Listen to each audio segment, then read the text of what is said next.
Hey drummers, how's it going? And welcome to this week's exclusive lesson for you wonderful sponsors.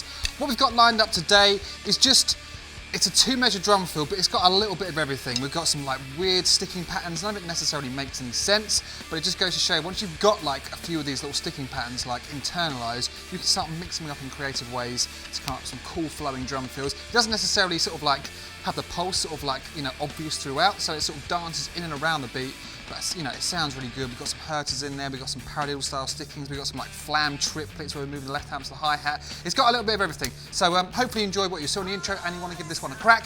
It's pretty hard, so stick around. Let's break it down. Here we go.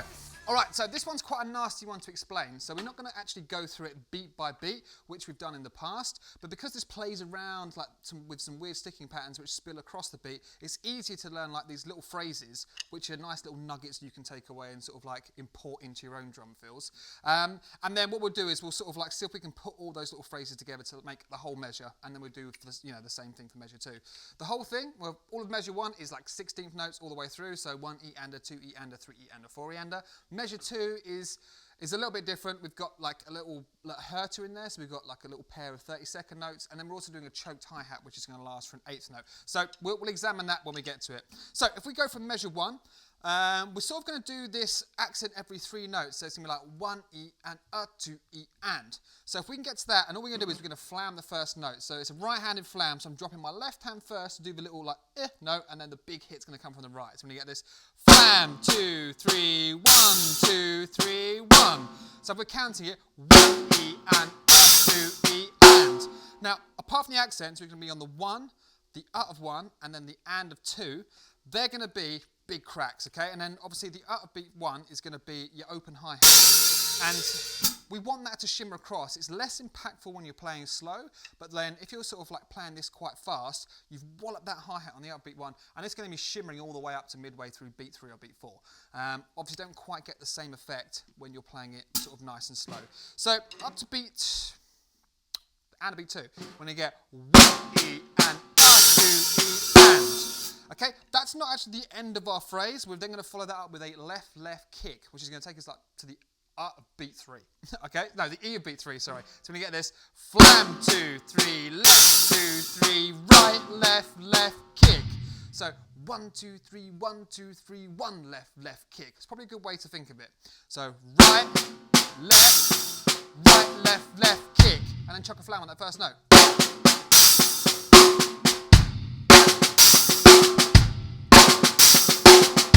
If we now take it from the and of beat 3, so we've just done our kick, so we've gone. The next note we're going to do, we're going to play a right hand up on the high tom. We're going to accent this as well. Big high tom, bong, cheeky little left. Then we're going to bring our right hand down. So we're not playing a paradiddle from the and of beat 3 into like the and of beat 4, just to make things extra spicy. So we're going to get it from the and of beat 3, we've got and, 4, E, and then we're going to play high tom with the left, floor tom with the right. So from the and of beat 3 onwards, we're going to get this right, left, right, left, right. And it might be worth at this point putting in the first note of beat 2, just so that we know if we can get to it, we can then play from it. So all that's going to be is a big crack on the snare with the left hand. So from the and of beat 3, so this is like the second phrase we got in the first measure. So we right, little left, 2 little rights, right, big high tom with the left, big floor tom with the right, and then a big crack on the snare with the left, which will be beat 1 of our next measure. So let's speed that up a bit.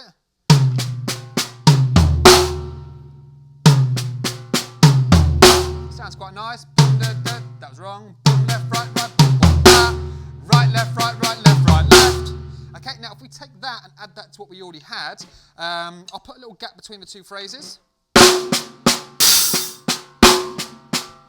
Okay, that's phrase 1. Phrase 2. Let's now take away that gap. So that kick is going to lead into that high tom with our right hand. So we get.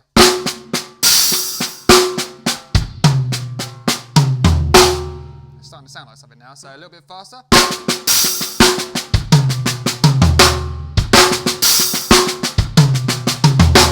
Okay, it's almost a habit now. If I'm starting this, especially if I'm going to do like a flam or both hands together, you'll always hear me do like a little before I go into it. It's like a pickup note. And that would technically be on the from the previous bar. So that's not necessarily from beat 1 onwards, it's just sort of like this little habit I've got, but it does sound cool, so I advise you give it a go as well. So as we're going into it, I'll do it without the little pickup note. Nice and slow. Flam, left, right, left. Big right, right, left, kick, right, left, right. One of my next bar. So if we now move on to measure 2, we know we're starting off with this big crack, bang. And it's going to feel really weird starting off a measure with the left hand, especially if you're using this as a single measure drum fill. Part 2, you can kind of use it, it would work, so we'll maybe explore that in a second.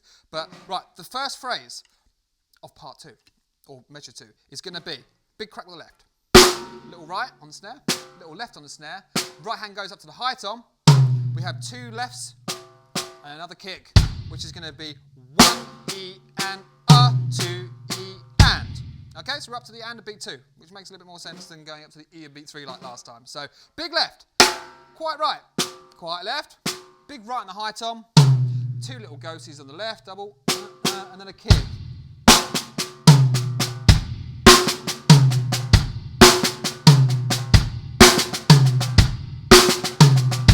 Okay, not too bad. From this point onwards, we're now onto the of beat 2. And this is going to be the start of our herter. Now, with herters, what we've done in the past, we've done this when we come off the high tom, right, left. Okay, so the of beat 2 is technically going to be like 2 notes, or like the is going to be split into 2 30-second notes. All right, so we're going to do 2 fast notes up on the high tom, and then we're going to bring our right hand down to the snare for beat 3 itself, and then we're going to pop an open hi-hat and a bass drum with our left hand for the E of beat 3. So when you get this, okay, but we're closing it almost immediately. It's just like a little flick of the toes, like you're gonna go. So my foot goes up, and then close it immediately afterwards, and that gives that sort of choked hi-hat sound. Okay, so that's our little herter. Now we're gonna wait an 8th note, and that's gonna take us up to the of beat 3, and that's gonna lead into a little 4-note pattern. Crash. It should be right, left, right, kick, crash, which I love to finish drum fills with. So all we've got to do is think of the bass drum that we're going to play next as a pickup note for that little 4-note phrase. So we've done our little herter. Okay, so this is from the of beat 2. 3, E, and 4, E, and crash. Sounds great.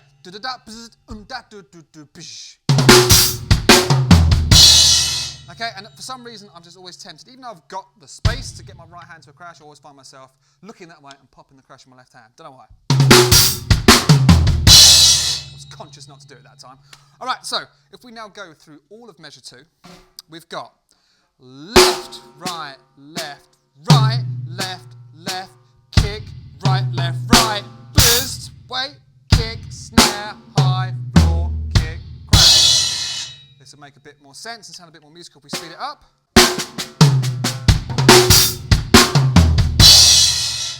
So big left at the start.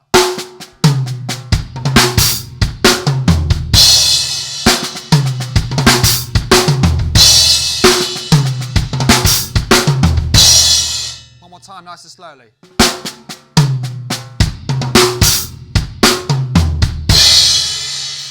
Okay, so that is measure 1, measure 2 taken care of. Of course, like all the sheet music is popping up, and I'll keep it there for a long time. Like I said in my previous video, there's something going wrong. I can't export any of the PDFs from Sibelius, which is where I normally do all the transcriptions from. So what I'm doing is I'm literally putting them on there, doing a screenshot, and cutting those out, and then I can stick those on the videos.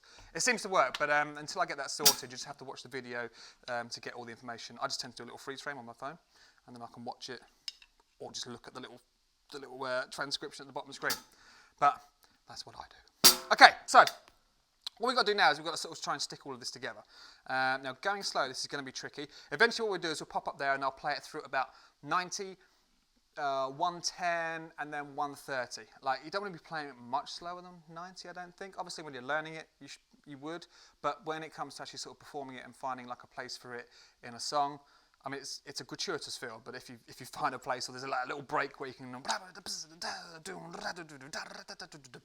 these can sound pretty cool. But I think it sort of like works best between like 110 to like 130, 140 or something like that. Anyway, let's get back to putting this all together. Let's see if we can do part one, a little gap, then part two. So we've got this.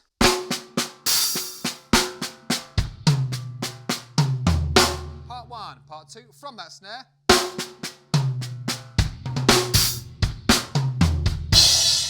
Let's play it all together and see if we can get it to flow.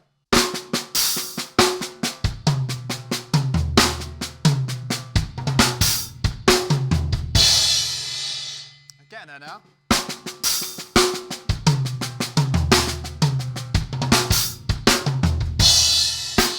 Into a groove. Probably playing too hard for this.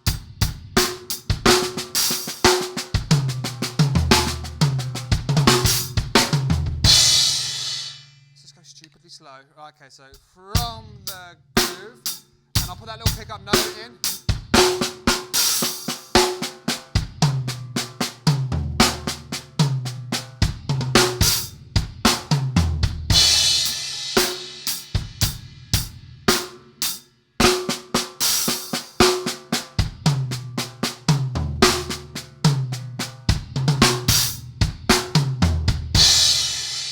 Coming together. Let's speed this bad boy up a little bit.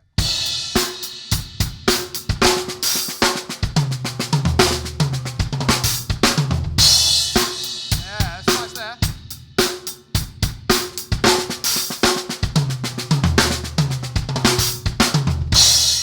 Right, so now if you've got your metronome on, what I would recommend doing, the thing you want to sort of listen out for, obviously just go through and see if you can play all of measure one with that left hand,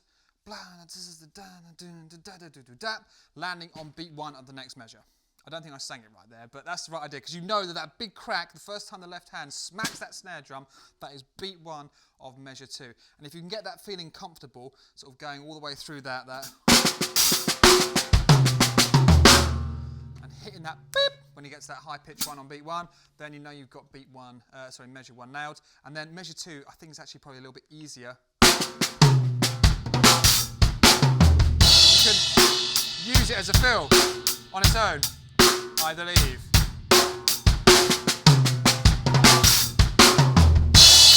I hesitated there. Yeah, that's right. Oh.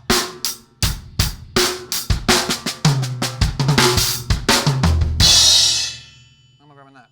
Oh yeah, so it's quite a weird one, just obviously starting that first note with your left hand. But it's doable, and probably if I was to do it another 5 or 6 times, it would start feeling pretty smooth. So that's all of it. All I'll do now is I'll pop up there and I'll blast it through at 90. Obviously, we've gone through it quite slowly here, but if 90 feels a bit too fast, then maybe just go back a little bit earlier in the video and just sort of like start looking at those little phrases. So if we just sort of go those phrases one more time. Phrase one is getting to that kick. And you want to listen for that 1, 2, 3, 1, 2, 3 run, and then left, left kick. 1, 2, 3, 1, 2, 3, 1, left, left kick. And then we've got the right hand, right, left, right, right, left, right, left. And then as we go into measure two, left, right, left, right, left, left kick. And then we've got our... Okay, and then you can work out exactly how much they last. I think the first one is like just over 2 beats long, which is a weird one. And then the second phrase is obviously just under 2 beats. I don't know why I'm going through this. So either way, we've got all the information. Let's just pop up there. We'll smash it around. I'll just get the groove. I'll play two bars of groove. And then obviously because the fill itself is 2 measures long, I'll stick that in there. So we've got these nice little 4-bar phrases sort of on loop. So like I said, 90, 110, and then 130. And then I'll come and say goodbye. Here we go.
Right, you wonderful sponsors, so there it is. I hope you enjoyed that lesson. This certainly isn't an easy fill. It's definitely in that more advanced category, but it's, you know, if you are a beginner, and where I sort of broke it down, you can see how you've got such varied patterns. It's not just right, left, right, left, right, left, or right, left, kick, kick, right, left, kick, kick. It's got like, you know, starting measures with your left hand. We've got hurters in there. We've got little sort of paradiddle patterns, but starting at odd places within the groove, within the measure. You know, getting some flams and stuff in there, and then voicing it around the kit. And of course, you can take this idea and voice it how you like. I mean, I stole some of like the bones of this from somebody else, and I've sort of manipulated it, played around with it, and then this is what I've ended up with. Of course, there were so many different iterations working away. This is the sort of feel that I like, because I can sort of picture it going with a song that I know. Just see how well it goes down with the guitarist and the bass player. Anyway, I hope you enjoyed the lesson, and we'll be back very soon with some more sponsor exclusive lessons. I'm slowly catching up. I managed to get 4 out in January, because it was a really slow start. I don't think we got the first one out till like the 16th. So we're catching up, and yeah, we'll just keep smashing out and have a great time learning about drums. So until next time, take care, keep drumming, and I'll see you soon for some more exclusive sponsor lessons. All right, see you later. Bye.